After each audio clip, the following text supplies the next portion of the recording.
ورجعنا لحضراتكم من جديد مع الاستاذ علي عبد المتجلي رئيس الشركه المصريه الاوروبيه لشنط البلاستيك. استاذ علي، حضرتك ايه اللي انت بتقوم بيه في المؤسسه للعميل؟ هو العميل طبعا لازم مش اوفر له ماكينه طبعا تكون مناسبه ليه ان هو يقدر يشغلها ونعلمه عليها الاول ونوري له المكن طبعا، بس بنشوف ايه المناسب ليه هو الاول عشان ايه يقدر يشتغل ويواصل يعني هو العميل نفسه ما بيبقاش محدد هو جاي عايز ايه ولا انت بتشوف الاول؟ لا، هو بص، هو كل المبتدئ اي حد مبتدئ ما بيبقاش عارف هو عاوز ايه، بيبقى جاي عاوز يفتح المشروع ما بيبقاش عارف هو عاوز ايه. بس بيبقى في ناس طبعا بحكم النت وبتاع بتبقى عارفه هي جايه عارفه عايزه ايه بالظبط، بس ما فيش عندها خبره. يعني لو جيت تحسبها ما فيش خبره، يعني ما فيش خبره قد كده. تمام. احنا طبعا بنشوف المناسب ليه. كمؤسسه انت حضرتك بقى مثلا بتحدد ان ده مثلا عايز ده او عايز ده بناء على ايه؟ هو بناء على راس المال ولا بناء على حاجات تانية؟ لا، غير راس المال. انا كل اللي بيهمني معلش ده سمعه، ده سمعه شركه، وطبعا لازم نكبر في سمعه شركتنا. فاكيد لازم احنا اول حاجه بنعملها ان احنا بنشوف العميل، نشوف لو هو مبتدئ او مش فاهم حاجه في المشروع فبنشوف له حاجه كويسه ونبعت معاه فني من عندنا يعلمه على المكنه بحيث ان هو يشتغل ويواصل، وده مكسب لينا قبله.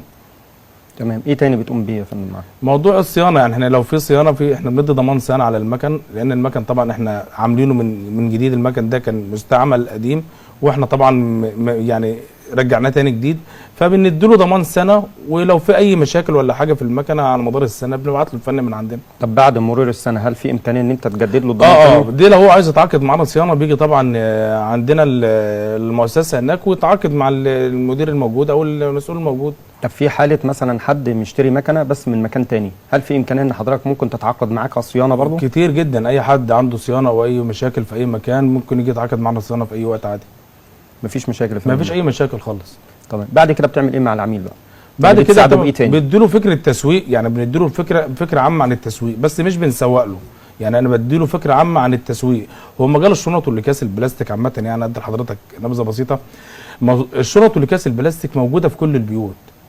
مفيش حد الا لما بيستعملوا الشنط والاكياس البلاستيك، السوبر ماركت والصيدليه والفرن والخضار والجزاره والكشري والسمك بتاع الصابون، كل المحلات التجاريه او كل البيوت بتستخدم الشنط والاكياس البلاستيك. يعني انت حضرتك بتوفر له المكنه؟ بوفر له المكنه، بوفر له الخامات، وبوفر له الصيانه، وهو توكل على الله. وهو بس حته التسويق دي اللي هي بتاعه العميل، واحنا بنتكلم ان هو منتج طبعا منتج منتشر، فيبقى ممكن يكون من السهل ان احنا نقول برضه ان هو ممكن لو هو للتسويق يعني ان شاء الله. ده مظبوط. كان في برضه فيديوهات معانا برضه، احنا رحنا عملنا تقرير كده برضه من عند حضرتك من المؤسسه. كنت منورني. لو جاهزه يا ريت. كنت منورني. الله يكرمك ويسعدك. تمام. هنطلع برضه نشوفها ان شاء الله وهنرجع لحضراتكم تاني. اتفضل.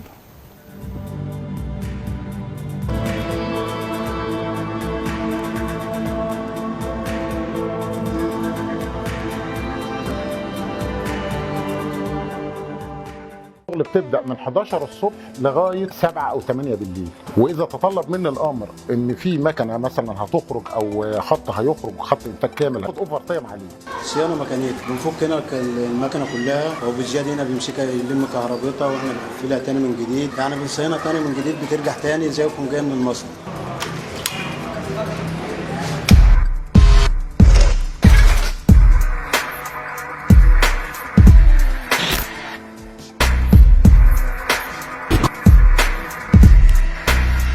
كنت موظف سابق في السياحه، اتعلمت الكنترول وبقيت اشتغل دلوقتي في مكن البلاستيك في الكنترول. في حاجات حصلت امرار وانا بشد كهرباء او كنترول للمكنه، يعني كنت تعبان جدا، حصل قفله فيها اكتر من مره. لما رحت استريحت وبتاع وركزت وعدت التفكير مره ورتبت افكاري وكده، يعني لكن كان عندي ضغط شغل، عرفت القفله منين واتعملت، بس ده كانت قلقاني جدا جدا لانها ما حصلتش معايا قبل كده.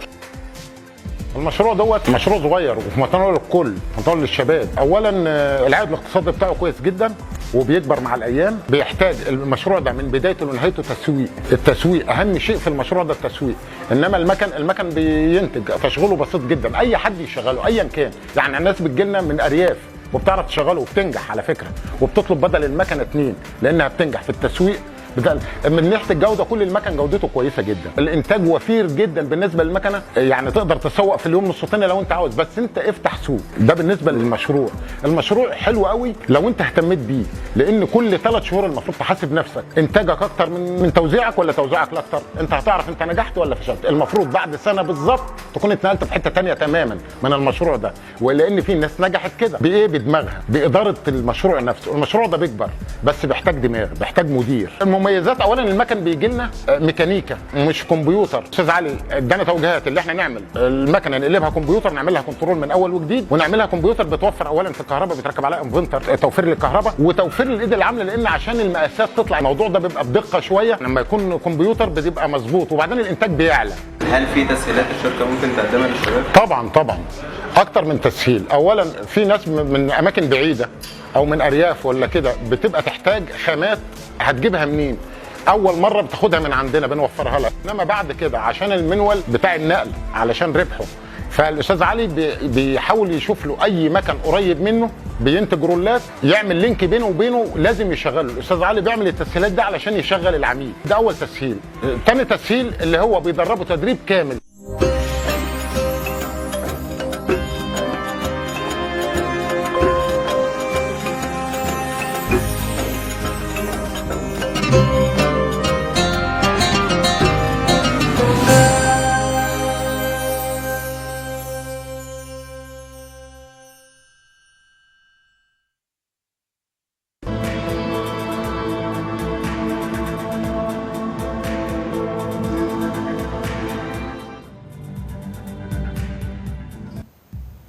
ورجعنا لحضراتكم من جديد مع الاستاذ علي عبد المتجلي.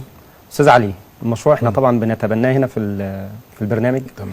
البرنامج اسمه هو المجتمع. تمام. وطبعا اسم جميل على فكره، اسمه مميز. وفعلا هو المجتمع، يعني هو يعتبر الشعب كله. احنا بنتكلم ان هو كمشروع كبدايه لاي شاب، ان هو راس مال قليل ويبدا ان هو ممكن يبقى عائد لاسره كامله من خلال المشروع زي ده. وفي نفس الوقت انت حضرتك بتقول ان انت بتوفر كل الامكانيات اللازمه من تدريب وصيانه اكيد وماده اكيد خام. كل ده لازم يتطور. تمام. عشان كده انت حضرتك طبعا معانا، لان احنا عايزين نشرح المشروع من الالف للياء زي ما بيقول. تمام. ايه تاني ممكن ان انت حابب توجهه للناس بالنسبه الخاصه بالمشروع بتاع حضرتك ده؟ هو اللي هو جو مش هو بالنسبه للمشروع بتاع الشنط والاكياس، لازم اهم حاجه التسويق. اي حد عايز يفتح المشروع ده الاول يفكر في حته التسويق. في ناس بتفكر ان هي هتجيب المكن ده مجرد ان هي هتجيبه بتحسبها، ده المكن ده بيطلع نص طن في الورديه، يعني هيطلع معايا طن في اليوم، يبقى انا كده هجيب المكنه يحسبها بقى مكسب. يعني دايما الناس بتحسبها طب انا هكسب قد كده في الطن. هل ممكن لا، في لازم حسبه معينه مثلا لو حد عايز يبدا بالمشروع نقدر نقول مثلا ان المكن يتراوح مثلا من سعر كذا لسعر كذا؟ هو معروف المكن عشان المكن طبعا احنا مجددينه. المكن ده كان مكن، هو مكن تايواني طبعا، وكله المكن مستعمل. فالمكن طبعا عشان مجددينه وصارفين عليه كتير، ويعتبر احنا مركبين كل حاجه فيه جديده زيرو، فبيبقى تراوح النص خط ما بين 70 ل 75 الف. يعني اللي هو يمتلك 70 او 75 يقدر ان هو يقدر ان هو اللي هو النص خط اللي هو المقص والمكبس. طيب. ده لو عايز يفتح مشروع على قده. بالنسبه برضه لو قلنا للماده الخام مثلا في حدود قد ايه؟ الماده الخام، اصل الخام طبعا هي درجات. يعني انت عندك الخام، في عندك اللي هي الخامه البيور اللي هي انضف حاجه، في المحسنه، في السوبر، في النص سوبر، في الدرجه الثانيه. بس هو طبعا الافضل او اللي ماشي في السوق هو الدرجه الاولى، وحتى هو صحي. يعني الدرجه الاولى صحي، وطبعا يعني اكثريه الناس بتشتغل بيه. تمام. ده طبعا هو الدرجه الاولى اللي هو البيور بتراوح مثلا ياخد الرول مثلا ب 19 جنيه الكيلو. هيقدر ان هو بعد ما يقطعه مصاريفه مش كتير، يعني حتى لما يصرف عليه عنده كهرباء وعامل وكده مش كتير. يعني نقدر نقول مثلا لو هو هيسوق للمنتج كويس ممكن نقول مثلا صافي ربح في حدود قد ايه؟ في الكيلو تقريبا من 3.5 ل 4 جنيه. تمام. يعني انت طيب بالمعدل مثلا يعني 3.5 بالمعدل اللي بيجي لك مثلا لو حد بادئ مشروع. تمام. ممكن ان احنا مثلا يبدا ان يقول لك انا نجحت في المشروع بعد كام شهر. احنا طبعا مش احنا برضه عايزين برضه نوجه الساده المواطنين، انت مش بمجرد ما انت تاخد المكنه هتكسب. مظبوط. ده هو بياخد وقت. طبعا انت حددت حضرتك كذا مره موضوع التسويق. انا بزعل قوي لما حد يكلمني بعد ما ياخد المكنه بشهر ويقول لك لا انا المشروع مش ماشي معايا. اكيد مش ماشي معاك. انت النهارده واخد النص خط، انت راجل لسه جديد في السوق. انا لما معلش انا لما بدات اشتغل انا عامه، يعني بدات اشتغل في مجالي، انا فضلت تقريبا حوالي 4 شهور او 5 شهور بعاني ان مفيش فلوس. فاكيد انت في الاول لازم ما تبصش انك انت لازم تربح كتير، يعني في الاول على الاقل مبدئيا لغايه ما تعمل تسويق. انت النهارده نازل بمنتج جديد بالنسبه لك، انت باسم جديد نازل بيجي السوق، فلازم شويه على بال ما تعمل سوق. يعني انت لو استمريت بس 3-4 شهور في السوق اللي هو توزيع، النهارده بعت 100 كيلو، النهارده بعت 70 كيلو، النهارده بعت 150 كيلو، النهارده بعت 200 كيلو، بعد كده هتلاقي نفسك معاك تسوق كويس جدا. بس اهم حاجه يكون انت عندك بس حته بقى ان الواحد الاحباط على فكره ده فشل كبير جدا. حته الناس اللي بتبقى محبطه او يخلي حد يحبطه يقول له المشروع مش شغال، مش مشروع البلاستيك، انا مش بتكلم عامه عن مشروع البلاستيك، على جميع المشاريع. على فكره ما فيش مشروع ناجح ومشروع فاشل، في انسان فاشل وفي انسان ناجح. بمعنى ايه يا استاذ؟ بمعنى انك انت في ناس بتفتح المشروع يقول لك لا انا المشروع ده فاشل، انا مش، ما فيش مشروع فاشل يا فندم. ده منتج انت بتبيعه واستهلك او حاجه او مشروع انت عامله، اكيد لو هو مش شغال انت مش هتعمله او غيرك مش هيعمله. طيب كان في تقارير تاني برضو كانت من داخل المؤسسه، هنطلع بس نشوفها برضو وهنرجع لحضراتكم تاني ان شاء الله باذن الله.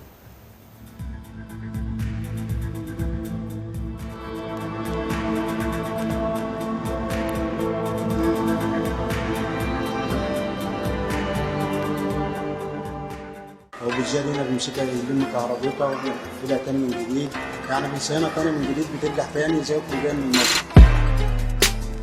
انا هشرح بدايه تشغيل مكانه التقطيع البلاستيك. الاول بحط الفيشه في الكهرباء ال 220 العاديه بتاعه البيت، في مفتاح باور بفتحه، بتاكد ان الكهرباء وصلت المكنه، بشوف ادوات السحب الخلفيه وادوات السحب الاماميه مظبوطه تمام، اظبط مكوتي، بظبط المقص والمقاس اللي انا عاوزه وليكن 30 35 40 براحتي من السيرفو اللي هي شاشه السيرفو.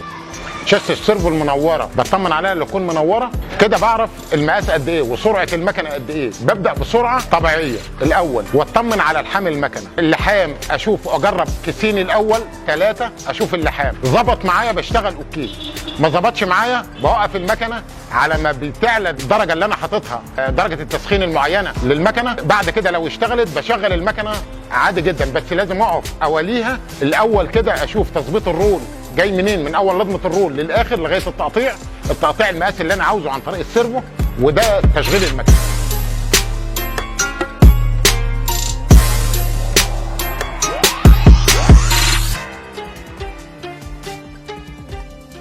مكانه الفيلم هعرفكم بيها الاول. احنا بنقول على المقص والمكبس نص خط، بمكانه الفيلم بيبقى الخط كامل، لان مكانه الفيلم ديت هي اللي بتنتج الرول، بيتحط فيها الخام من البدايه في الادوس، بيمشي الخام دوت عبر شميز سخانات وكده، فالخام بيتخلط وبيطلع عن طريق الهيد بيطلعه عن طريق بالونه.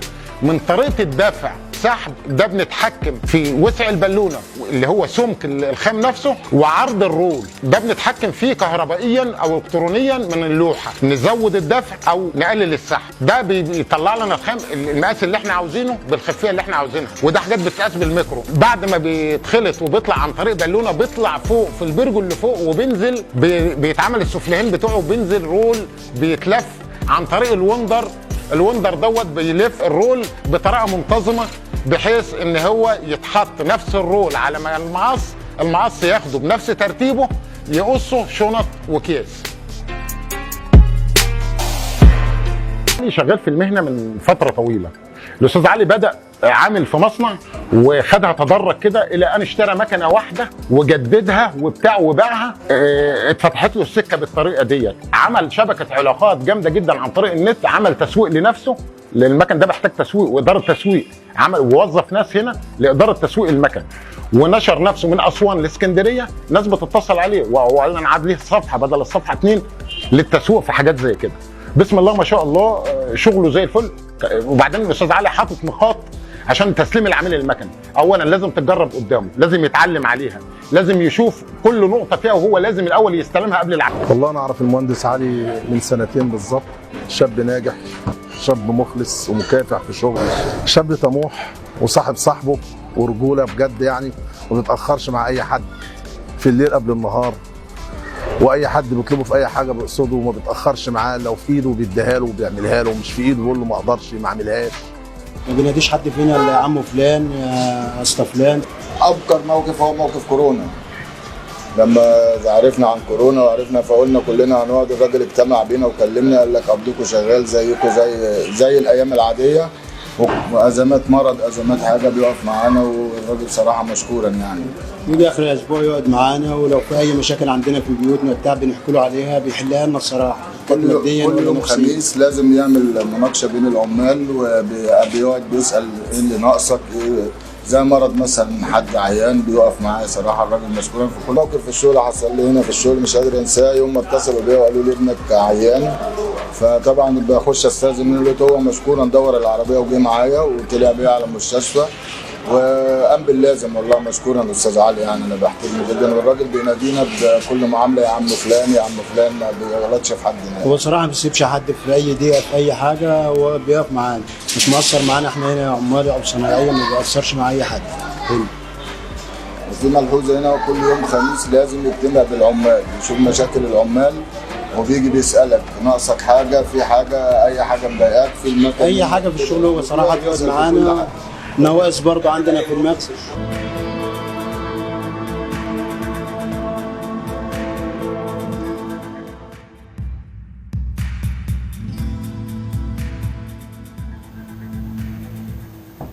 ورجعنا لحضراتكم من جديد. عايزين نوجه رساله بقى لاشرف البخيت، الحاج اشرف الخبيت. ده الحاج اشرف الخبيت ده راجل كويس جدا، وده اخ ليا، انا اعرفه تقريبا من سنتين، بس هو راجل فيه مميزات كتيره حلوه بامانه الله، وراجل محبوب. يعني مشيت مع الحاج اشرف الخبيت لقيته معروف في كل مكان، والناس كلها بتقدره وبتحترمه، وانا كمان بحترمه وبقدره.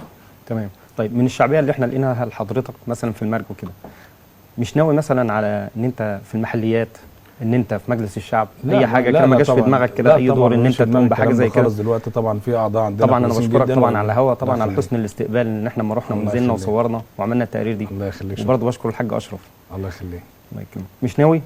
لا مش ناوي خالص بصراحه دلوقتي، ومش وقتها. وبعدين احنا بقول لحضرتك عندنا اعضاء يعني قايمين بواجبهم في البلد، والحمد لله. عندنا الاستاذ احمد علي، وعندنا الاستاذ عيد هيكل، والاستاذ خالد ابو طالب، ناس كويسين جدا وقايمين وخادمين المنطقه كويس يعني، وخادمين المرج يعني كويس جدا. ماشي. انا مش هكون افضل منهم بصراحه، مش هكون برضه بتاعت حضرتك. لا طبعا عمري ما هكون افضل منهم، عمري ما هكون احسن منهم، بس والله لو حسيت قداما ان او مستقبليا ان انا اقدر افيد الناس، ليه لا؟ حد عرض عليك من اهل الدايره الكلام ده؟ والله اتعرض عليا الكلام ده، بس انا مش وقت الكلام ده، او مش في دماغي الكلام ده. انا باسس البيزنس والشغل افضل بكتير، والمشاريع افضل بكتير. طيب لو عايزين نوجه رساله للشباب في دقيقه. والله الشباب انا عايز اقول لهم، وجهت موضوع الاحباط، عايزين نقول ايه تاني غير الاحباط؟ هو ما فيش، هو طبعا انت عندك مشروع او في دماغك مشروع، ما فيش. في ناس كتير بتبقى تفكر، مش بتفكر ان هي مثلا عايز عندي مشروع كبير بس ما عندوش راس مال. ما هو انت مش هتبدا كبير، ابدا الاول مشروع صغير واحده واحده وربنا يكرمك، وابدا المشروع الكبير اللي انت بتتمناه. كل واحد بدا كده، ما فيش حد بدا كبير. وكل الناس لو حضرتك معلش يعني او 70% من الاثرياء اللي في العالم دول الناس عاصمين، يعني بداوا من الصفر، يعني ما بداوش ان هم بداوا من الصفر، بداوا واحده واحده وربنا كرمهم الوقت ان هم ما شاء الله عليهم يعني. طبعا انا بشكرك، والحديث شيق معاك يا استاذ علي. الله يخليك. بس توعدنا بقى ان انت ان شاء الله نجدد الميعاد مره ثانيه. اكيد طبعا، اكيد طبعا، ده شرف ليا. طبعا كانت حلقه النهارده عن المشروعات الصغيره، ارجو ان تكونوا استمتعتم بحلقه اليوم، على امل ان شاء الله ان احنا نلتقي بكم في حلقات اخرى. السلام عليكم ورحمه الله وبركاته.